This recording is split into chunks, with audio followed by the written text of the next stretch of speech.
Hello नमस्कार मित्रों, दरेक हार्दिक स्वागत है। मित्रों धोरण 7 विषय हिंदी पाठ नंबर 4 देश के नाम संदेश। मित्रों अभ्यास ने स्वाध्यायનું સંપૂર્ણ સોલ્યુશન કરીશું તે પહેલા ચેનલમાં પ્રથમ વખત મહેમાન છો તો ખાસ મિત્રો ચેનલને સબસ્ક્રાઇબ કરી વિડીયોને લાઇક ઉપરાંત તમે નીચે જોશો તો હાઇપનો ઓપ્શન આપેલો હશે તેના પર એક વખત હાઇપ પણ આપી દેશો। ચાલો શરૂ કરીએ। સૌપ્રથમ અભ્યાસ જોઈશું જેની અંદર પ્રશ્ન 1 प्रश्नों के मौखिक उत्तर दीजिए।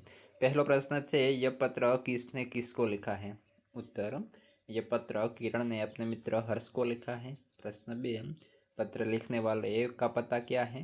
उत्तर पत्र लिखने वाले का पता मातृछाया ऊंची शेरी गांव मेसपुरा तहसील भापर जिला बनासकांठा। प्रश्न 3 पत्र में क्या वर्णन किया है। उत्तर पत्र में भारतीय नागरिकों की अपने कर्तव्यों के प्रति लापरवाही और सरकार के प्रति उनके शिकायती रवैये का वर्णन किया गया है। प्रश्न 4 पत्र के अंत में किरण ने हर्ष के परिवारजनों को क्या कहा। उत्तर पत्र के अंत में किरण ने हर्ष के परिवारजनों को प्रणाम कहा है। प्रश्न 2 प्रश्नों के मौखिक उत्तर दीजिए। पहला प्रश्न हम दूसरे देशों में उनके कायदे कानून का पालन करते हैं लेकिन अपने देश में क्यों नहीं। उत्तर हमें अपने राष्ट्र के प्रति गर्व और सम्मान की पर्याप्त भावना नहीं है। हम अपने देश की व्यवस्था को उचित महत्व नहीं देते। हमारे यहाँ का शासन भी सख्त से काम नहीं लेता। दूसरे देश अपने देश की व्यवस्था को बताए रखना चाहते हैं, वे उसमें गर्व महसूस करते हैं।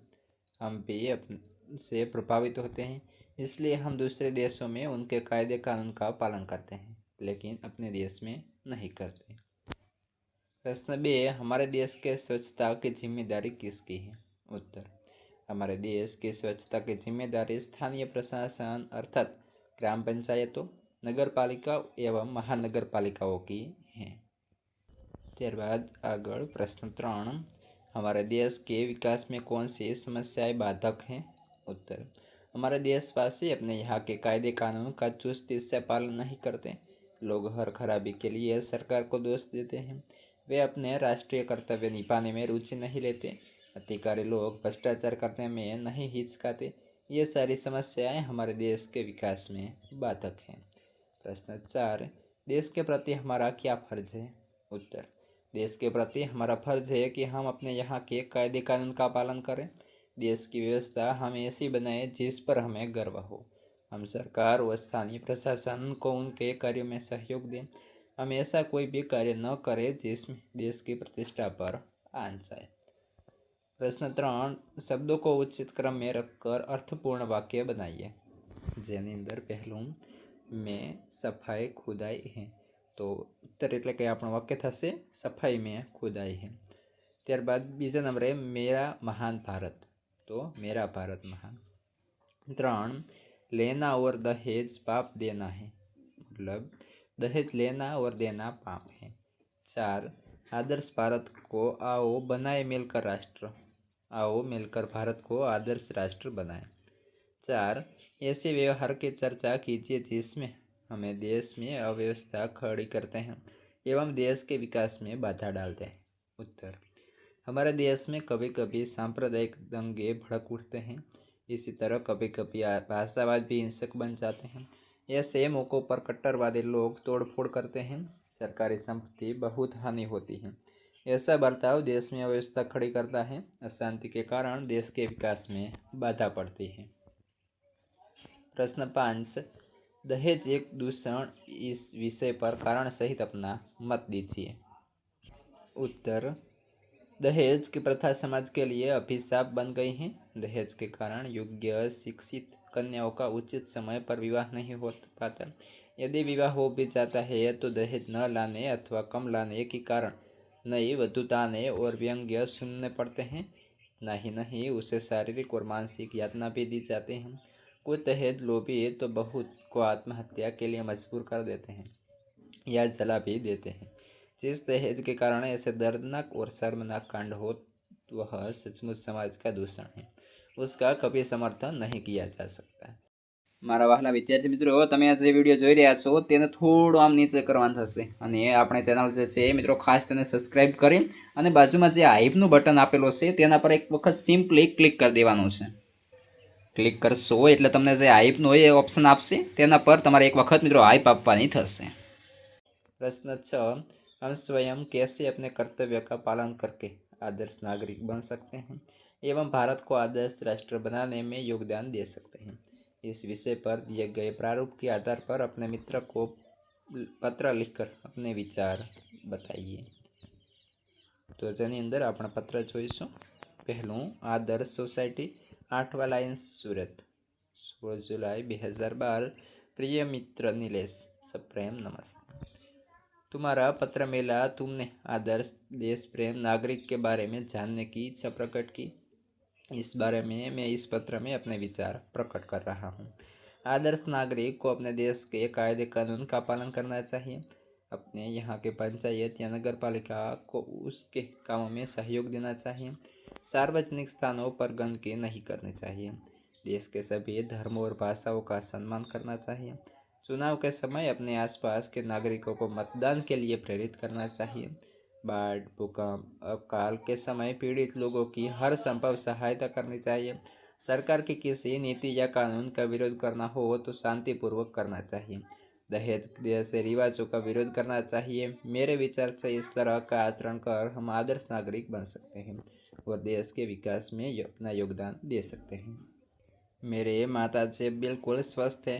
राजीव भली भांति पढ़ाई कर रहा है। मुन्नी, तुम्हें बहुत याद रहती है। तुम्हारे परिवार में बड़ों को प्रणाम और छोटों का प्यार। ત્યારબાદ તેનો સ્વાધ્યાય જોઈશું। प्रश्न 1, प्रश्नों के उत्तर दीजिए। पहला प्रश्न, डॉक्टर कलाम ने इस ईमेल से हमें क्या सीख दी है? उत्तर, डॉक्टर कलाम कहते हैं कि हम सरकार चुनने के लिए मतदान करके निश्चित न हो जाए। हम ऐसा न सोचे कि अब हमारी सारी जिम्मेदारियां चुनी हुई सरकार उठाएगी, हमारे सारे काम सरकार करेगी।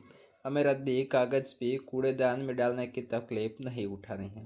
सामाजिक समस्याओं के बारे में भी हम अपना स्वार्थ ही देखते हैं। बाहर से दहेज का विरोध कर चुपके से दहेज लेना बहुत ही गलत बात है। इस प्रकार इस ईमेल से डॉक्टर कलाम ने हमें एक सच्चे नागरिक के रूप में अपनी जिम्मेदारियों निभाने की सीख दी है। प्रश्न 2, दूसरे देशों में और अपने देश में हम जो व्यवहार करते हैं उसमें क्या अंतर है? उत्तर, दूसरे देश में जाकर हम उनकी व्यवस्था का आदर करते हैं और उसका पालन करते हैं, जबकि अपने देश में हम यहाँ की व्यवस्था की अनदेखी करते हैं। दूसरे देशों में हम उनके स्वच्छता संबंधी नियमों का पालन करते हैं, गाड़ी उन देशों के नियम के अनुसार चलाते हैं। उन देशों में बेईमानी करने की हिम्मत नहीं करते, परंतु अपने देश में हम न स्वच्छता का ध्यान रखते हैं, न गाड़ी की गति का और न ईमानदारी का। इस प्रकार दूसरे देश में और अपने देश में हम जो व्यवहार करते हैं उसमें बहुत अंतर है। प्रश्न 3, दूसरे देशों में लोग स्वच्छता के प्रति कैसे जागरूक हैं? उत्तर, दूसरे देशों में लोग स्वच्छता को बहुत महत्व देते हैं। वे सड़कों पर थूकते नहीं हैं, कागज के टुकड़े यहाँ वहाँ न फेंक कर कूड़ेदान में डालते हैं, सिगरेट के टुकड़े सड़क पर नहीं फेंकते, कुत्तों के मालिक अपने कुत्तों को सड़क गंदी नहीं करने देते, समुद्र तटों पर लोग खाली नारियल इधर उधर नहीं डालते, वे अपने रेलवे स्टेशनों को साफ सुथरा रखते हैं। इस प्रकार दूसरों देश के लोग स्वच्छता के प्रति बहुत जागरूक हैं। प्रश्न 4, अपने देश की व्यवस्था को हम कैसे सुधार सकते हैं? उत्तर, अपने देश की व्यवस्था को सुधारना है तो हमें स्वयं उसकी जिम्मेदारी लेनी चाहिए। अपनी जिम्मेदारी हमें दूसरों पर नहीं डालनी चाहिए। अपने यहाँ की अव्यवस्था से हम भागे नहीं, बल्कि उसे दुरुस्त करने में सरकार को सहयोग करते हैं। इस तरह अपने सकारात्मक योगदान से ही हम अपने देश की व्यवस्था को सुधार सकते हैं। प्रश्न 2, जीवन में सफाई का महत्व समझाते हुए अपने मित्र को पत्र लिखिए। उत्तर, 9 मानव मंदिर, आशापुरा रोड, थराद, 25/9/2022। प्रिय मित्र जय, नमस्ते। मैं यहाँ कुशल पूर्वक हूँ, परंतु तुम्हारे यहाँ कई तरह की बीमारियाँ फैलने की खबर जानकर दुख हुआ। ये बीमारियाँ गंदगी से फैलती हैं। हमारे यहाँ के लोग स्वच्छता का महत्व पूरी तरह नहीं जानते। वास्तव में स्वच्छता आरोग्य की माता है। जहाँ साफ सफाई रहती है वह रोगों को पैदा करने वाले मक्खी मच्छर जैसे जीव जंतु नहीं होते। शरीर को साफ सुथरा रखने से खाज खुजली जैसी त्वचा की बीमारियां नहीं होती। सिर के बालों को साफ रखने से उनमें जू नहीं पड़ती। दांतों को स्वस्थ कर से बाहर या नहीं होता। इस प्रकार साफ सफाई रखना बहुत जरूरी है। कहते हैं जहाँ साफ सफाई रहती है वहाँ भगवान का वास होता है। पत्र लिखना घर के बड़ों को प्रणाम और छोटों का प्यार। तुम्हारा मित्र रियांश चौधरी। प्रश्न 3, निम्नलिखित वाक्यों की काल पहचानिए। पहलो से मैं क्रिकेट खेलता हूँ, तो वर्तमान काल। 2, मैं कल अंबाजी गया था, पूर्ण भूतकाल। 3, कोई गाना गा रहा है, अपूर्ण वर्तमान काल। आज ठंड ज़्यादा होगी, सामान्य भविष्य काल। कल हम स्कूल से प्रकाश जा रहे हैं, अपूर्ण वर्तमान काल। परसों कश्मीर में हिम वर्षा हुई, सामान्य भूतकाल। प्रश्न 4, काल परिवर्तन कीजिए। पहलो मैं बाजार गया, तो भविष्य काल में वाक्य बनावવાનું છે। मैं बाजार जाऊँगा। 2, मंदिर में पूजा होगी, भूतकाल बनावવાનું છે, मंदिर में पूजा हुई। 3, शिमला में हिम वर्षा हुई, भविष्य बनावવાનું છે, शिमला में हिम वर्षा होगी। 4, मैंने पढ़ाई की, वर्तमान काल बनावવાનું છે, मैं पढ़ाई करता हूँ। तो मित्रों आ साथे संपूर्ण अपना અહીં પાઠનો અભ્યાસ ને સ્વાધ્યાયનું સોલ્યુશન પૂર્ણ થાય છે। આગળના પાઠનું અને અન્ય વિષયના સ્વાધ્યાયના સોલ્યુશનની લિંક તમને આ વિડીયોના ડિસ્ક્રિપ્શનમાં આપેલી છે, ત્યાંથી તમે જોઈ શકો છો। ઉપરાંત આ વિડીયો તમારા મિત્રોને શેર કરી દેશો।